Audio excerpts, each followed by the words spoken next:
Petrol পাম্পে ব্যাপক কর্মব্যস্ততা, এক মুহূর্তও থেমে থাকার সুযোগ নেই। একের পর এক আসছে যানবাহন। ঠিক সেই মুহূর্তে ভেসে আসলো আজানের ধ্বনি, আর তাতেই বন্ধ তেল বিক্রি। থেমে গেল পেট্রোল পাম্পের সব কর্মযোগ্য। মাইকে আজানের সুর ভেসে আসতেই পাল্টে যায় গাবতলীতে অবস্থিত এসপি ফিলিং স্টেশনের চিত্র। কাজের যত চাপই থাকুক না কেন, থেমে যায় দৌড়ঝাঁপ। পাম্পটির বিশাল সাইনবোর্ডেও লেখা, নামাজের সময় পাম্পের সব কার্যক্রম বন্ধ থাকবে। আমরা নামাজের সবসময় বন্ধ রাখি, নামাজে বন্ধ থাকে 15 মিনিট, নামাজের শেষ হওয়ার পরে আবার চালু করি। এইটাই ইসলামী দেশের নিয়ম। নামাজের সময় সমস্ত ব্যবসা বাণিজ্য, পাম্প, তেল পাম্প সমস্ত কিছু বন্ধ থাকবে। নামাজ শেষ হবে, আবার চালু হবে।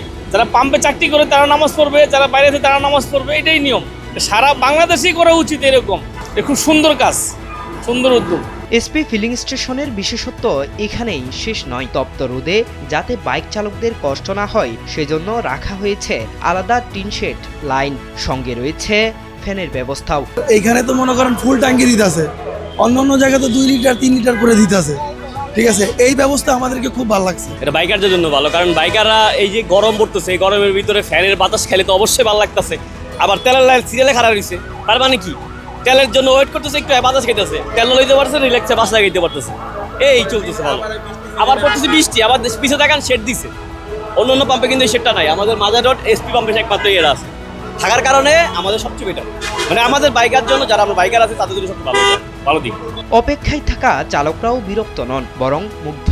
এটা এমনই এক ফিলিং স্টেশন যেখানে দায়িত্ব আর ধর্ম দুটোই সমান গুরুত্ব পায়। এসপি ফিলিং স্টেশনের যে সিস্টেমটা, মনে করেন নামাজের টাইমে পাম্পটা বন্ধ রাখা, এটা একটা ধার্মিক, একটা ভালো একটা উদ্যোগ। আমি মনে করি প্রত্যেকটা জায়গায়, প্রত্যেকটা দোকানদারের, প্রত্যেকটা পাম্পে এটা হওয়া উচিত, কারণ আমরা মুসলমান দেশ হিসাবে এটা আমাদের নৈতিক দায়িত্ব। নামাজ শেষে আবার শুরু হয় কর্মব্যস্ততা। গাড়ির লাইন, গ্যাসের নল, হিসাবের খাতা, সবকিছু ফিরে পায় তার ছন্দ। পেট্রোল পাম্পটির রোজকার দৌড়ে একটুখানি বিরতি, যেটি শুধু সৃষ্টিকর্তার জন্য। জাহিদুল ইসলাম আরিফ, সময়ের আলো, ঢাকা।